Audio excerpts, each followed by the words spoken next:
In the headlines tonight, landscapers and yard crews know the desert. They are constantly in and out of people's properties. Near Nancy Guthrie's Tucson residence, another house stood. It was silent. The residents who lived there had simply left. For weeks, while FBI agents processed the Guthrie property and canvassed the street, as a family waited in agony and a nation watched, authorities said that other house was empty. Just one more vacant home, nothing to see in an otherwise normal-looking neighborhood. It was the kind of detail that would barely register with anyone, especially in a community where residents frequently move. Rentals turn over, and construction is always changing the landscape. But the title of this report asks a question, because that house was not vacant. So, what was inside? That's a question without an official answer, not from the FBI, nor from the Pima County Sheriff's Office. No one with direct knowledge of what agents discovered inside that home has gone on record. But this is what we do know, based on forensic science and experts who work these exact cases. Evidence is always left behind at a staging location. Always.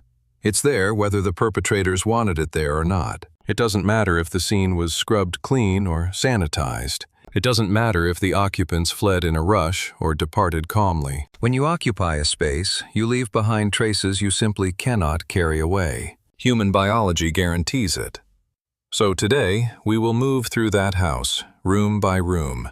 Not physically, but forensically. We will answer our central question through expert analysis and established investigative science. Because if someone used that house to stage what befell Nancy Guthrie, they left a trail, and the FBI's evidence response team is designed to find that exact trail. Before we continue, a quick note. Everything here is based on public information from named sources, reporters, retired law enforcement, and official statements. 2. Be clear. No one has been charged or named a suspect in Nancy Guthrie's disappearance. Any forensic analysis is based on what investigators look for in these cases, not on confirmed findings. We are asking critical questions, and so is the FBI. Part 1. The Bureau's line of questioning. We'll begin with the facts as they've been reported. On March 17, 2026, day 45 of the search for Nancy Guthrie, senior investigative reporter Brian Anton of News Nation made a revelation on his YouTube show. On Brian Anton Investigates, he reported the FBI was back in the Catalina Foothills neighborhood. This was not a routine visit. They returned with a new set of questions. The kind of questions that show an investigation is sharply narrowing its focus. More specifically, Anton stated that agents were asking about a local property that had been vacated right before Nancy vanished. He was meticulous about what this did and did not mean, and credit is due, because that specific distinction is incredibly important. This did not confirm a connection between the house and the crime. It did confirm the FBI's deep interest in the former occupants and the exact timing of their departure. Those are two different points, but both carry immense weight. What's often overlooked is that Anton's report was never about just one house. His scope was much broader. At the same time, the FBI was canvassing residents for the identities of every construction crew working in the area. In the time leading up to Nancy's disappearance, the Bureau demanded specific names, not just a summary of local activity. Agents were linking specific people to certain job sites within precise windows of time. That kind of detailed information, workers by name and by project, by a specific date, is not a routine inquiry. It's a targeted operation. The type of action taken when you suspect someone used their legitimate presence before February 1st as a disguise, a cover for surveillance, a cover to plot, a way to be there without raising any suspicion at all. The implications are staggering. The FBI had moved beyond broad inquiries. Their demand for names signals a critical shift, moving the case from general reconnaissance into a direct targeting phase. They were connecting certain individuals to exact timeframes, all in close proximity to Nancy Guthrie's house. The investigation was closing in. This narrowing focus meant the picture for law enforcement was sharpening, even if we couldn't see it. Part 2. The neighbors who knew first. Long before the Bureau focused on that house, 2 of Nancy's neighbors were already raising alarms. This point is vital, not for what it says about the official case, but because it maps out the timeline of the community's own growing awareness. When local residents report something odd, and weeks later, federal agents start echoing their exact same questions, it shows the initial tip was taken seriously. It proves the report was processed and finally acted upon.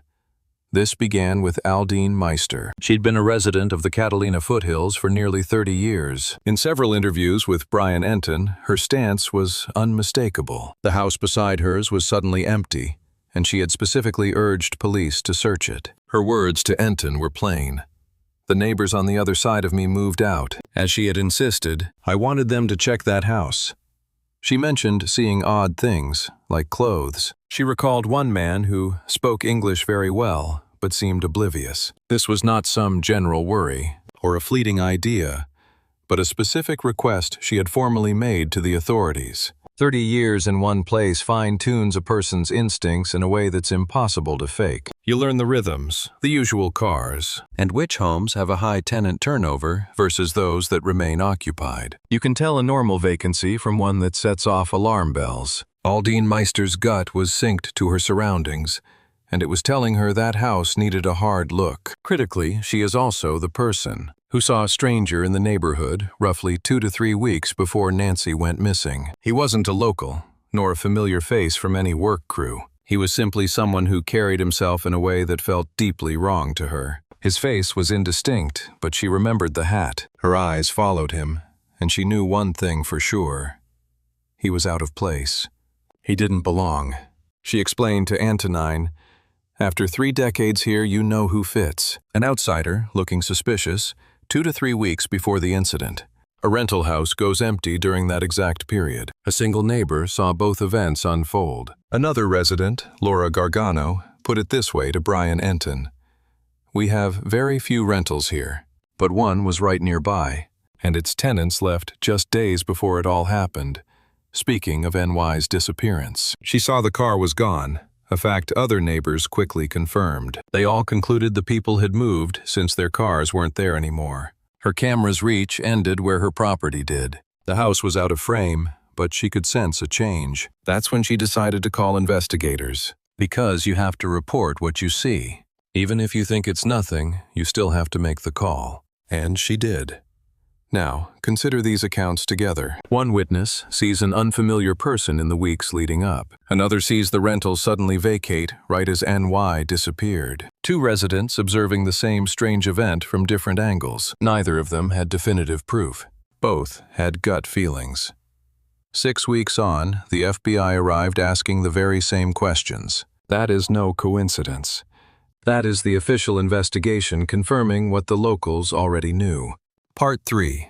The framework for a staging location. Let's examine what a specialist thinks about houses like this. Bob Krieger is no ordinary expert. He was a SWAT commander for nearly 30 years. A SWAT commander, not a regular officer. His entire career was built on knowing how criminals plan and act, how they choose a location, how they watch a target and use the landscape to their benefit. He is intimately familiar with the Catalina foothills. He knows the layout, the terrain, and the way the neighborhood is structured, and he provided an exclusive interview to Parade about this specific case. This is his analysis. I'm quoting directly. "A vacant house could be seen as a base of operations for a suspect or suspects. It would give them a pretext for being in that spot at various times." End quote. Let's break that down. A pretext to be there repeatedly. Not one visit, not a quick stop, but many. A plausible reason to be present that avoids suspicion from neighbors, from passing cars, from anyone noticing a light on or a vehicle in the drive. A resident has a legitimate reason to be in their own home. That very ordinary, everyday reason is precisely what makes a staging area so effective. But Krieger didn't stop there. He explained the tactical edge using very specific language. From inside that property, an individual could operate with a degree of secrecy, staying off the radar while observing the neighborhood's rhythm and the flow of people. They could clock the schedules of everyone, especially Nancy. Consider that. Her routine was a central part of their surveillance. In 30 years of tactical and detective work in Puma County, Bob Krieger knows the anatomy of a premeditated crime. He recognizes the traces left behind when a plan is in motion. and his analysis of this house, this particular vacant rental in the Catalina foothills, isn't just a guess. He's breaking down the methodical approach of a premeditated act by a person or group that leveraged proximity and patience to map her life before making their move. The theme of timing is the one that consistently resurfaces. What time did she depart in the morning? When did the house go dark? When was the residence secure? When was it most vulnerable? When was she by herself? When did her family visit? You can't learn these things from a single glance. This knowledge demands a sustained presence. It demands a forward observation post, which is exactly the scenario Krieger lays out. And every sign points to one person, an 84-year-old woman with a predictable schedule, whose home was just a quarter-mile from the property the FBI is now scrutinizing. Part 4. The Anatomy of a Staging Location. Now, we unpack the meaning of that title. If that house was used, whether for surveillance or for plotting, for any tactical reason before February 1st, then physical proof was left behind. This is not conjecture. It is the foundation of forensic science. The entire reason the FBI's evidence response teams exist. The first area is biologicals. Every person constantly sheds biological matter without even thinking about it. Skin flakes fall at a rate of nearly 30 to 40,000 cells per hour, coating every surface someone touches. Hair, with the root attached, gets dislodged or transferred. It settles into furniture, into carpets, and onto floors wherever someone has been. Saliva transfers onto glass rims or to doorknobs and any object, handled after a person touches their own face. Sweat seeps into furniture or walls where body heat collects. Inside a rental home where an individual was staying, no matter how briefly, yes, even just for a couple of weeks, the buildup of this biological evidence is considerable. It settles in layers deep in the fibers of carpeting and furniture, into wood grain on surfaces, across windowsills, door frames, and the backs of chairs. In a case of this nature, that material is what forensic investigators call touch DNA. The principle is as straightforward as its name. It's DNA transferred not through a major biological event, but simply by being present and touching things. It doesn't need a violent act or bloodshed to be created. It just requires a human presence over a span of time. Someone observing from a window for long periods would leave their DNA on the frame, the sill, and the glass pane itself if they touched it. A person who repeatedly used the same chair would leave their biological signature on the frame and fabric. An individual who was in the kitchen, who ran the water, he touches the refrigerator, places a glass down, leaving his genetic signature on every single surface. The crucial detail for law enforcement is that this house was a rental. The established group of occupants, those with a legitimate reason for being there, is small and traceable through the property manager. Lease agreements document who was there and when. Former renters can be interviewed, their DNA voluntarily compared and cleared from the evidence pool.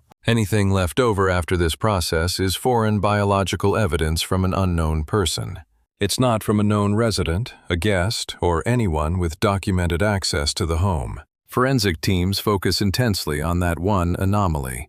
And when the main crime scene contains a difficult, mixed DNA sample, a fact Sheriff Nanos has openly stated, finding supporting biological evidence at a second location becomes exponentially more important.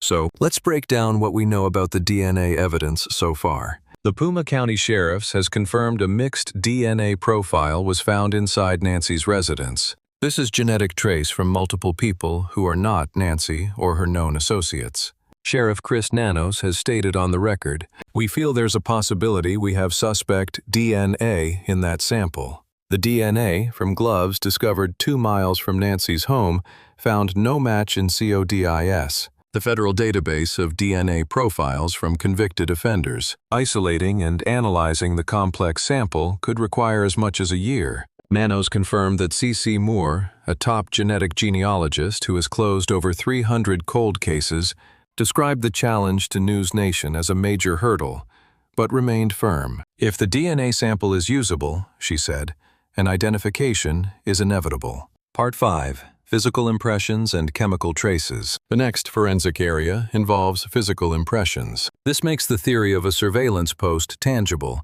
in a way that's hard to dismiss or fake after the fact. Even if someone tries to make a property appear untouched, a person using a space for a specific mission, coming back again and again, arranging themselves in particular positions, will always leave a physical record.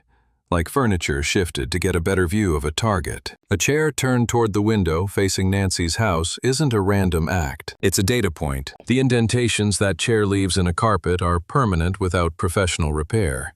The pressure pattern on the subfloor below can be precisely measured. Even a cleaned carpet preserves the imprint of where furniture was and for how long. Scuff marks near a window, where someone stood watch for hours, are detectable. The sill of a window shows the friction from repeated contact in one specific spot, at a certain height. To a forensic expert, these marks are measured, documented, and checked against the property's normal wear and tear. They tell a clear story of who stood where and for how long. The final category is chemical evidence. Food wrappers or water bottles. Anything consumed during a long stakeout provides trace evidence, packaging, residue, and the DNA left behind. A cigarette butt left by a smoker is one of the most dependable DNA sources known to forensics. It embeds contact DNA from saliva into a medium that hardly ever breaks down. Discovering one in a rental where previous residents didn't smoke immediately raises alarms. Even a plastic bottle can yield DNA from the saliva left after a drink. The evidence of a person's presence goes beyond what they consciously discard. It encompasses anything they ate or drank, touched, or threw away while they were there. Yet, there's a fourth type of evidence, one the public rarely hears about, but which federal agents consider critical in cases involving staged locations. Olfactory trace evidence. People leave behind a scent signature, a mix of body chemistry and product traces, along with smells from cooking or eating. These compounds seep into a home's porous surfaces, especially things like carpets, drywall, and upholstered furniture, or even acoustic ceiling tiles. Scent evidence directs where biological samples are collected by canine units, which the FBI frequently uses at crime scenes. When a dog signals in a spot that looks perfectly clean, it's a clear directive to the team. It tells them, "Look here, swab this exact surface. A person was here." Even after a location has been emptied and scrubbed, a canine can detect faint human scents, mapping the exact spots and routes people used, even revealing individuals the owner knew nothing about. This type of evidence is far from secondary. At scenes that have been cleaned, dog-led searches have uncovered DNA samples completely missed by visual checks. Then you have the strange smells that neighbors themselves might notice. Take Aldine Meister, a 30-year resident of this neighborhood. She has an instinct for what's normal. She saw a stranger, but it's important to note that shifts in activity levels at a property, different vehicle patterns, or odors from a supposedly empty house are exactly what a 30-year resident would spot, because she knows the baseline. But what she told investigators wasn't just about what she saw. Long-term residents are often the investigation's most reliable anomaly detectors, their sense of normal forged by decades of observation. And investigators know this. That's why the FBI visited her more than once. Now, a quick disclaimer. Read at 2520 to quick reminder as we delve into the forensic details. My breakdown is based on expert analysis of typical staging locations, not on confirmed evidence found inside this particular house. What the FBI actually discovered in that house remains undisclosed to the public. Part 6.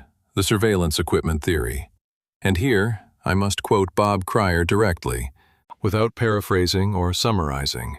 I'm quoting him because his statement to Parade transcends the simple idea of a staging location. It points toward something very specific, something that, if found there, would be one of the biggest physical clues in the whole case. Crissier stated that a location, such as a vacant property, a house shielded from nosy neighbors, is an ideal place to position ZDK equipment. It could be discreetly, concealed on the property, entirely out of sight. Monitoring hardware hidden within the property, completely undetected. Let's analyze that statement, because the person who said it has a very specific background. This isn't some internet sleuth talking, nor is it a pundit speculating to get a headline. This is from a retired SWAT commander with nearly 3 decades of experience in Puma County, the same jurisdiction where Nancy Guthrie resides and where this case is active. The concept of being hidden from the neighborhood is why an empty rental becomes a priceless asset for this operation. A vacant property shows no outward signs of life. No one questions the darkened windows or the empty mailbox. Emptiness provides the perfect cover, and beneath that cloak, spy gear can operate without the notice it would attract in an occupied house. Now, forensics reveals what happens when that kind of equipment is installed and then taken away. Taking it out doesn't erase the act. It creates a new layer of evidence, like mounting holes, to fix a camera to a wall, a door frame, or even a windowsill. Even the smallest hidden device must be physically secured. Drilled holes leave marks, and any patched-up spots stand out against the original construction. The filler material has a unique density profile. The paint over it ages in a different way. Its texture will never match the original wall. And if the holes were left open by a hasty occupant, if precision was not their main concern, a fresh drill point in a rental property is an immediate forensic red flag. There's also adhesive residue. Many hidden surveillance tools, especially cameras made for temporary use, employ industrial sticky pads instead of screws. These pads offer a quick, drill-free installation and removal. But after they are peeled off, a chemical signature remains on the surface. This residue profile can be chemically identified. Lab work on the adhesive can often trace it to a product family, which helps investigators pinpoint the device and its commercial or specialty origin. Consider cable paths. A hardwired device has to get power. Connecting a cable from the unit to an outlet leaves behind physical evidence.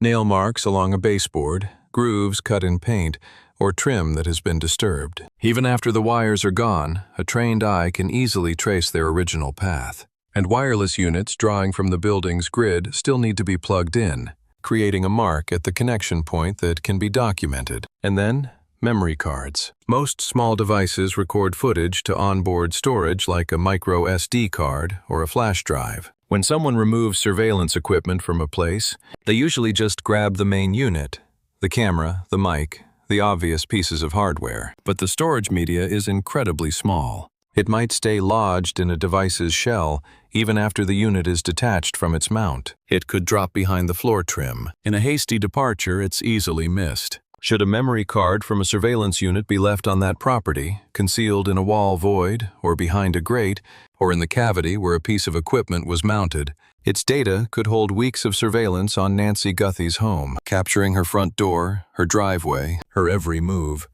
The exact intel the occupants used to plan the attack on February 1st. And I must be explicit, we have no confirmation that any such item was recovered. The FBI has not revealed the results of their forensic sweep of that location. I am outlining the standard forensic approach, the kinds of evidence any skilled response team would have been methodically hunting for, following the operational plan Bob Krieger laid out in public. Part 7.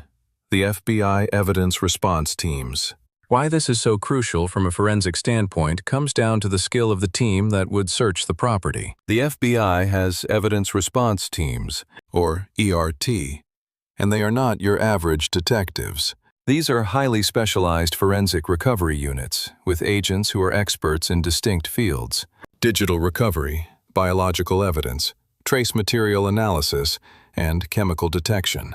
When an ERT investigates a secondary location, their search is comprehensive, covering all evidence types, in every space, on every object, within every system. In this specific situation, we have an ongoing federal kidnapping case. A secondary location identified as part of the investigation gets a full forensic workup, not just a quick look. An ERT arrives armed with specialized collection equipment, ultraviolet lights, chemical testing kits, digital analysis hardware, and strict photographic procedures, with a chain of evidence established the moment they cross the doorway. There is also a digital trail component that hasn't been mentioned publicly regarding the empty house, but which any professional federal inquiry would explore. Any device connecting to a home's Wi-Fi network leaves its MAC address, a one-of-a-kind identifier, stored in the router's activity log. That log is saved on the router and can also be legally acquired from the internet provider.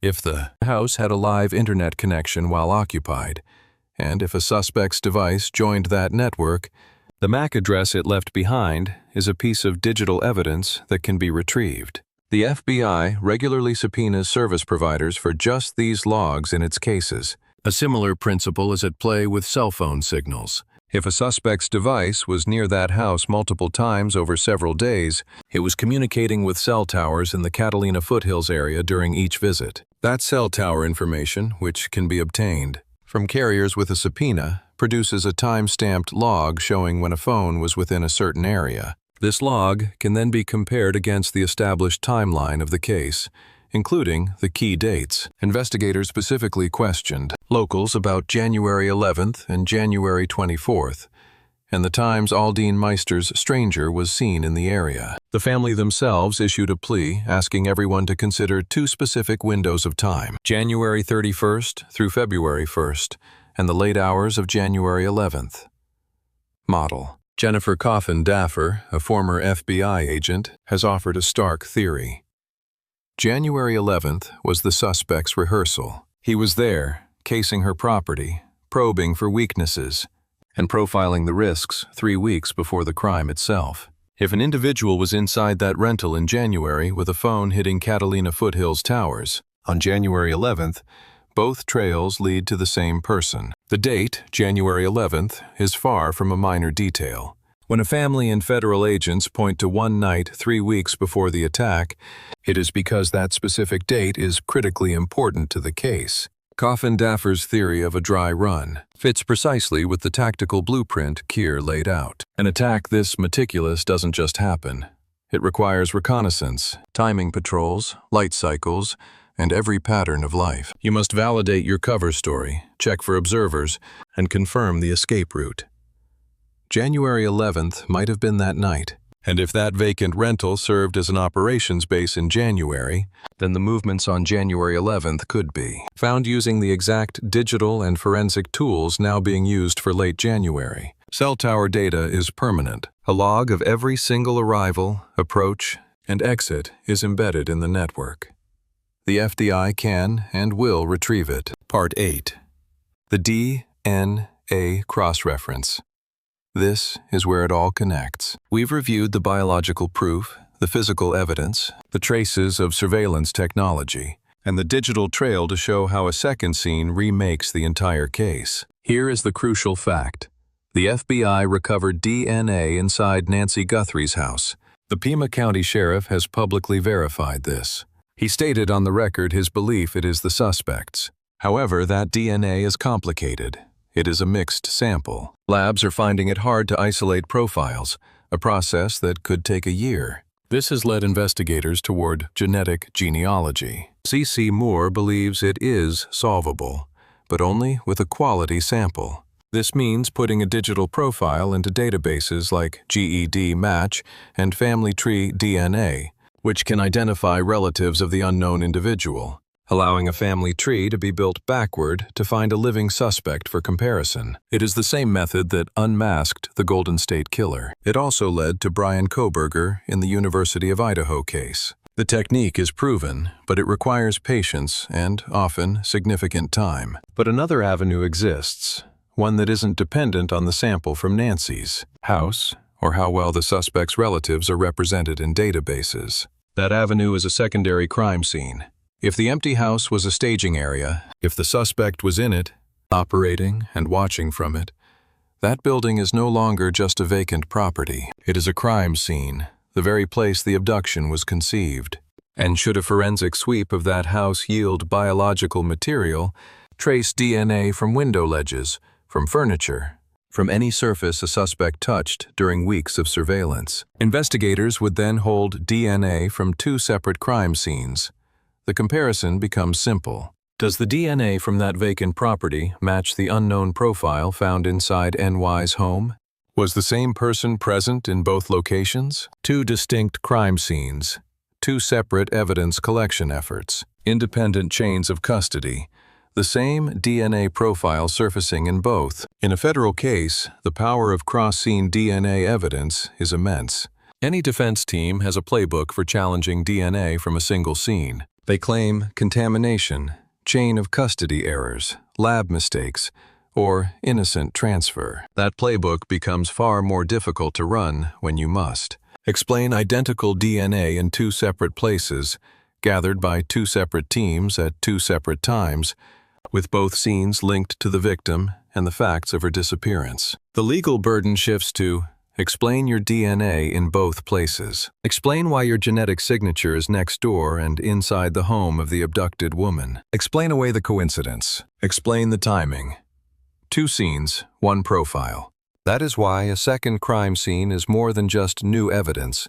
It creates a new legal reality. I need to be explicit about the limitations of this theory. Nothing confirms the FBI discovered DNA in that vacant house. Nothing confirms recovery of surveillance gear. Nothing confirms a match. I am describing the forensic strategy, the process any capable investigative team would follow, not what they found, but what a discovery would mean. Part 9. The construction workers. There is another thread in Brian Enton's reporting that has not gotten the attention it merits, which is the investigation into construction workers that paralleled the vacant house inquiry. The FBI was not just asking about the neighbor who left. They were concurrently asking residents for the individual names of every contractor who had worked on neighborhood houses in the weeks before Nancy vanished. Entone himself noted how striking that level of detail was. Not, was there construction happening nearby, but the specific names of workers, project by project, and time frame. Reporter JLR stated independently that federal agents visited a house under construction near Camino Escalante and Camino Miraval repeatedly, just down the street from NY's home, focusing on workers, walking the property, and checking sheds. This reporting has not been officially confirmed by the FBI, which fits their policy of not commenting on active investigations, but it matches the broader picture Enton outlined. Consider what this reveals about the investigators' working theory. If detectives believe New York's abduction was premeditated and targeted, as Sheriff Nanos has said, then they are searching for the planning stage. Where did the perpetrator watch her from? Where did they conduct reconnaissance? A construction site provides a person with a legitimate extended presence in an area. Workers come and go. Vans are parked. People can move about for weeks without raising alarms. A construction project provides cover, just as an empty rental property provides cover. These are two different methods for the exact same purpose. They are ways someone could remain in Nancy's area for a long time without raising suspicion. The FBI is pursuing both leads because they address the same fundamental question. Did an individual leverage their proximity to Nancy as a strategic tool for planning? Reflect on what running both inquiries at once suggests about the case's current status. When federal agents conduct parallel investigations, like the vacant house and the construction crew, they are not searching aimlessly. You don't assign FBI agents to question specific contractors by name or search work sheds, while also probing neighbors about a past tenant. Investigators avoid busy work unless one theory connects both of these threads. When two separate avenues of inquiry are followed in tandem, it's because the case's framework predicts their eventual convergence. They could be different pathways to the same person or the same organization, or it might show the Bureau operating methodically, ruling out all innocent reasons for being nearby before focusing on what is left. In any event, the precise, targeted nature of these efforts points to an inquiry that has dramatically sharpened its focus since processing 13,000 early tips. A concept in major investigations is sometimes referred to as the coverage map. Before a team commits to one theory of the crime, they need to clear every person who had a legitimate purpose for being near the scene. The former tenant establishes one kind of proximity, that of residential cover. The construction crew establishes another kind, that of professional cover. After you have cleared both groups through questioning, gathered voluntary DNA samples where possible, and confirmed their alibis, you are left with individuals in that area who lack a credible reason for being there. This remaining group becomes your universe of targets. The FBI is clearly executing this exact systematic process. And in a live federal abduction case, this procedure is not abstract. It is deliberate, sequential, and unyielding. Part 10. What the Bureau knows. This is what can be stated without a doubt. The FBI searched that house. We are certain because agents don't spend 6 weeks asking about a property and then neglect to process it. We are certain because Bureau protocol during a federal abduction mandates the processing of any property that becomes a formal line of inquiry. We are certain because 2 of Nancy's own neighbors directly told investigators to examine that house, with one request dating to the very first week. The FBI knows the signature of a staging location. They have examined hundreds in decades of cases involving organized crime, terrorism, kidnapping, and other violent criminal investigations. They can identify the biological traces, the patterns of physical marks, the equipment residue, and the digital evidence. They've got the expertise, the equipment, and the full force of the law. When their evidence team sweeps a location during a live abduction case, they aren't just looking around. They are seizing everything. Did they discover what they needed in that house? The touch DNA, the hints of surveillance gear, the physical traces, the digital breadcrumbs? That info is sealed. When Newsweek directly questioned the FBI's Phoenix field office about the vacant property search, they received the standard line. They won't discuss active cases, but that quiet isn't an all clear. It doesn't mean the trail went cold. It is the standard operating procedure for a federal probe where releasing details could warn a suspect or taint witnesses. It could even cripple the prosecution they are building. Former FBI agent Jennifer Coffendorfer laid it out plainly in late March. She said this case is absolutely red hot internally on all fronts. Just because the public can't see what the Bureau is doing, she assures us they're buried in more promising leads than most cases generate. That's from a retired agent who knows exactly how these operations are run. Red hot on every front, behind the scenes. We are now in week 8 of Nancy Guthrie's disappearance. She is 84 and needs her medicine. Her daughter Savannah resurfaced on social media, writing, "I'm holding on to hope. I still believe." Her family is offering a $1 million reward. The FBI has put up its own $100,000 reward. The FBI has received more than 13,000 tips so far. And somewhere in a serene Catalina foothills neighborhood, a home that looked merely unoccupied is now central to a federal inquiry that poses the same question as this video. What was hidden inside? Federal agents scoured that house completely. They know what a holding location GD can. If they found what they were searching for, it has not yet been revealed. If you have any information about what became of Nancy Guthrie, no matter how insignificant it seems, the FBI needs to hear it. The number is 1-800-CALL-FBI. The website is tips.fbi.gov.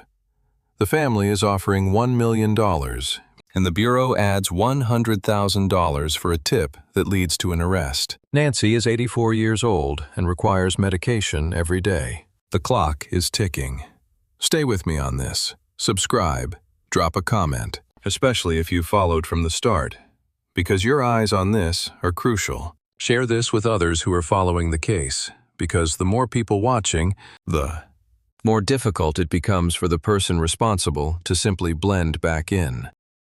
The case centers on the mysterious disappearance of Nancy Guthrie and a seemingly insignificant detail: a vacant house near her residence.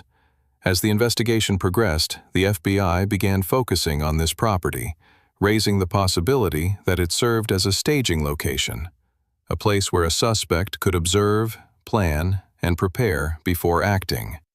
Testimonies from neighbors revealed early warning signs, including the presence of an unfamiliar individual and the sudden vacancy of the house just days before Nancy vanished. The situation highlights the critical role of forensic science, emphasizing that even if a location is cleaned, traces such as DNA, physical impressions, chemical residue, and digital footprints inevitably remain. In particular, cross-referencing DNA from the vacant house with evidence found in Nancy's home could become a decisive breakthrough. At the same time, investigators expanded their focus to construction crews in the area, identifying individuals who had legitimate reasons to be nearby. Although no official conclusions have been released, The situation suggests that investigators have significantly narrowed their focus. The convergence of witness accounts, forensic principles, and targeted FBI actions indicates that the case may be moving closer to uncovering the truth.